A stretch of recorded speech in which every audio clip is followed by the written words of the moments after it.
Live from Los Angeles is Spike himself, James Marsters. Welcome, James. Hey, Kylie. Hey, Larry. Good to see you. Hey, 27 years since Buffy first aired. Did you think early on it was going to be such a success? You know, I was a Star Trek fan, and so I suspected that we may be making a world that would be fun to come back to even after you've seen it a few times.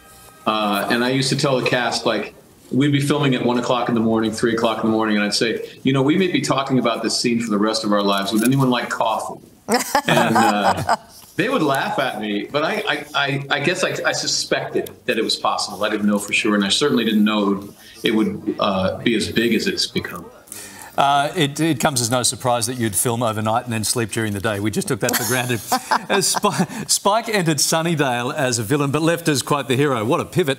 Which version of the character did you like playing? Oh, evil, Larry. I loved evil.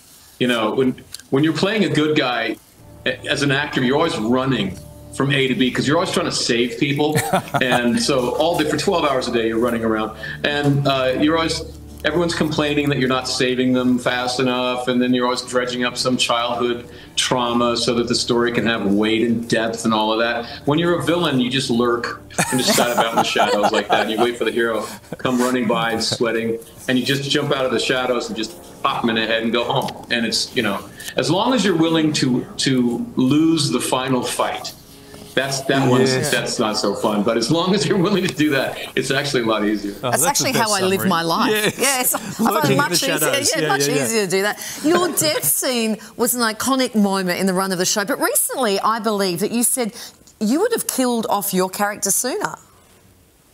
Oh yeah, I would have killed him off in season 2. Oh, for sure.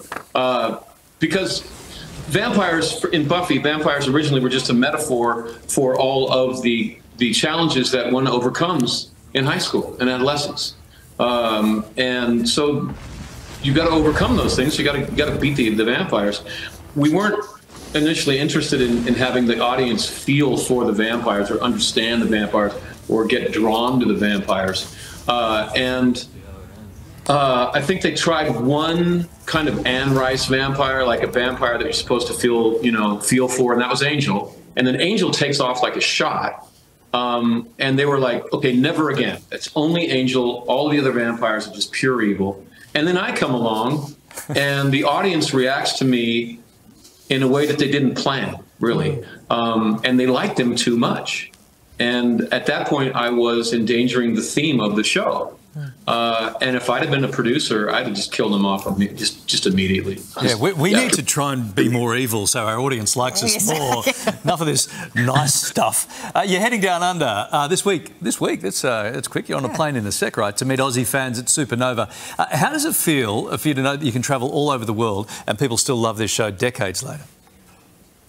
You know, I've had to come to terms with that. At first, it was very weird. And now I understand that I am very fortunate to have been on a show that struck a nerve, and at the end of the day, it kind of matters to people, because I think that what it's saying is don't give up. Yeah. I think life is challenging, it hurts sometimes for sure, but it's worth it, so keep going. And I think that that's a really, I think that's a powerful thing to be able to say in a humorous and interesting and fun way to watch. Yeah, it sure is. And I think it struck a nerve. You know, like, I just think that the main reason that Buffy has lasted has nothing to do with me. It's really the writing. But I'm 500 geniuses worked on Buffy, right? But they all disappear once they call action. And it's just my face. So I get all the credit. It's not really fair, but there it is. Well, that and your fabulous hair, which you've managed to hang on to for 27 years, is great. Oh, just quickly before we say goodbye, can we talk about another project you've got going on? You're the lead singer of a band called Ghost of the Robot, and that features your son Sullivan on lead guitar. So that must be terrific to share these rock star moments with your son. Oh, it's so good. Like, he spent his senior year in his undergraduate in Asia, traveling around Mongolia, China, Japan, Singapore, etc. And so I didn't see him for almost a year. And then he came back, and in 2 weeks we were playing in front of 3,000 people at a venue. And I just looked over and I was like, man, I'm the luckiest dad in the world, because most of the time when a kid is in their mid-20s, they don't have time for their dad. They're out doing their own thing. But because we're in a band together, we get back. He just graduated law school, and he came to stay with me just last week because we were back in the studio working on our 7th album. That's amazing. So it's just amazing, yeah. And it's our best album. Yeah. That's what a proud dad story. My kids don't even know what I do. I think they think I sell furniture or something. Anyway, that's natural. Yeah.